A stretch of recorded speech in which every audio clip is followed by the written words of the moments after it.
De quel geste répréhensible est blâmé un policier d'Amos et de quel crime est accusé la fonderie Horn? Voilà les questions qu'on s'est posées pour vous.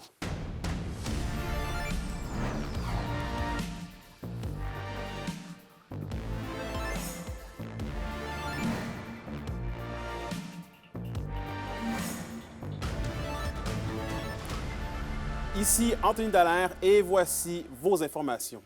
Un policier de la région est blâmé après avoir tiré des coups de feu et Olivier, il aurait pu mettre la vie d'une famille d'Amos en danger. Absolument, Anthony. C'est ce qui a conclu le tribunal administratif de déontologie policière. L'agent Grégory Vézo voulait abattre un orignal qui était blessé à la suite d'une collision et qui rôdait sur une route rurale. Dans la décision du juge du tribunal administratif, dont on a obtenu une copie, on y apprend que l'agent aurait tiré de manière dangereuse, à tel point que certaines balles ont atterri dans la maison d'une famille en pleine nuit. L'événement remonte dans la nuit du 4 au 5 mars 2022, alors que l'agent et son collègue sont appelés à se rendre sur les lieux dans le but d'abattre la bête. Rendu sur place, l'agent prend sa carabine et tire 12 coups de feu en direction de l'orignal qui peinait à se déplacer à ce moment. Eh bien, quelques jours après l'événement, un couple qui a 2 adolescents découvre des trous de balles dans leur fenêtre de leur maison située à 70 mètres, d'où les coups de feu ont été déclenchés.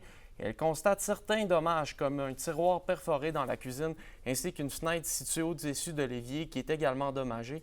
L'enquête démontre que 3 balles au total ont atterri sur le terrain de la demeure, dont 2 à l'intérieur de la maison.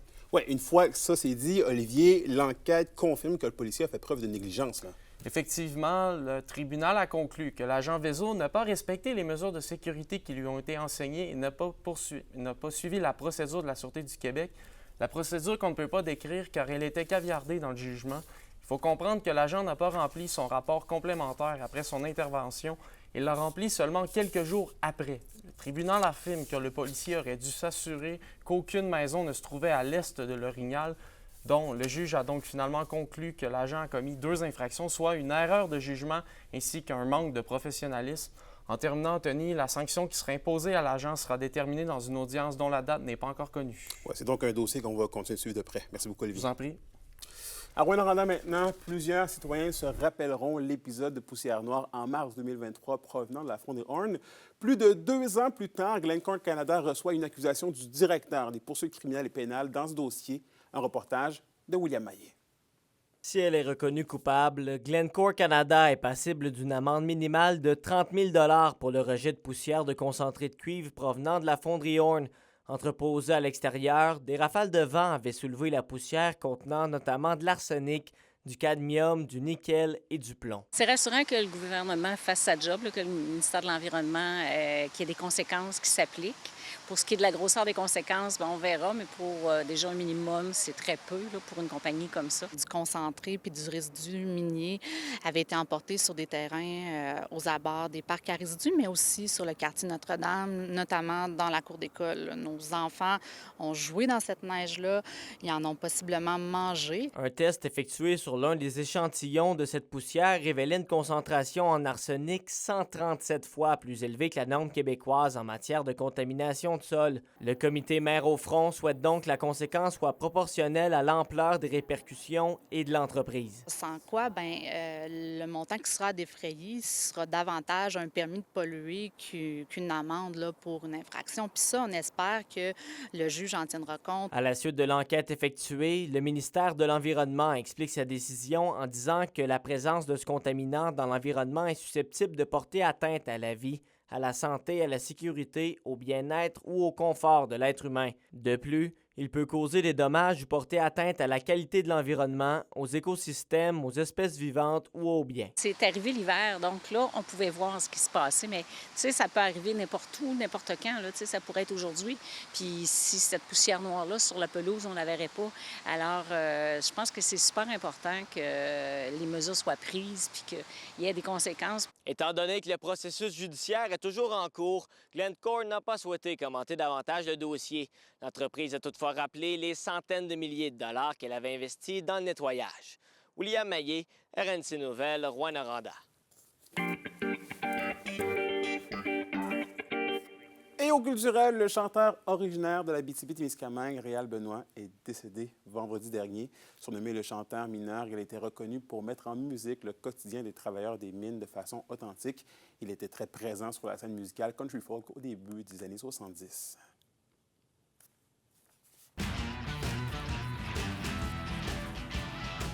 Et au sport, parlons des Jeux du Québec. Le gagnant de 2 médailles d'or en natation, Léon Lemire, est toujours sur un petit nuage après ses 2 performances. Ce dernier a aussi été nommé athlète par excellence du bloc 2 des Jeux et porte-drapeau de la délégation témiscabitibienne.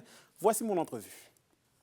Écoute, on a dû te poser la question une dizaine de fois au courant des derniers jours, mais je me dois quand même de te la poser. Là, comment on se sent après avoir fait des aussi bonnes performances que tu as amené à des aussi bons résultats? Là? Ben, honnêtement, je suis fier.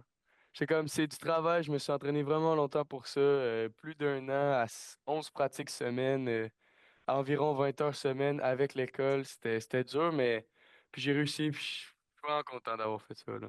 2 médailles d'or, c'est très bon, c'est beaucoup. Est-ce que tu considères avoir accompli tout ce que tu voulais accomplir pendant ces Jeux-là? Ouais, honnêtement, ouais, je voulais gagner. En fait, l'idéal pour moi, c'était de gagner le 200 mètres à Brasse. Le 100 mètres, je m'y attendais pas. Je suis vraiment content de l'avoir gagné. Je voulais aussi être porte-drapeau, puis j'ai été nommé porte-drapeau. Fait que ça a été des jeux vraiment réussis pour moi. 100 mètres, tu t'y attendais pas du tout? Ben, un peu, mais pas à gagner l'or. Je m'attendais à gagner l'argent, exemple. Je comprends. Et tu l'as dit justement en entrevue, on n'a pas nécessairement les plus grands bassins, on n'a pas nécessairement les plus grandes Mhm. infrastructures ici dans Abitibi-Témiscamingue.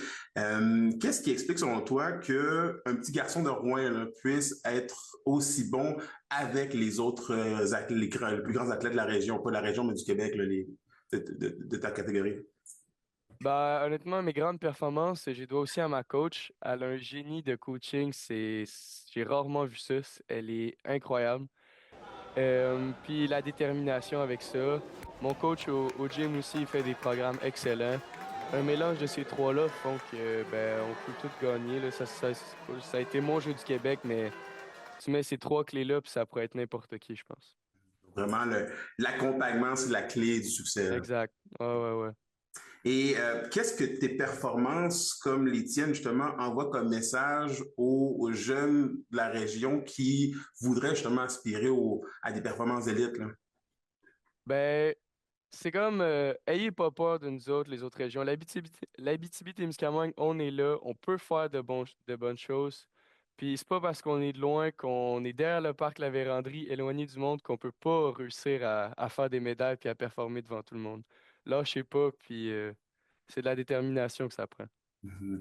Et en terminant, là, c'est quoi peut-être la suite pour toi, à part les glissados, évidemment, là, je veux dire, c'est quoi peut-être tes plus grandes aspirations? C'est quoi la suite des choses, là? Ben là, en ce moment, je vais avoir un mois off, je vais profiter un peu de mon été, mais je vais reprendre l'entraînement en septembre. J'aimerais ça me qualifier pour... là, je suis allé au Grand Prix du Québec cette année, j'aimerais ça y retourner. D'autres compétitions comme ça, mais encore du gros travail, puis que ça aille bien à la fin.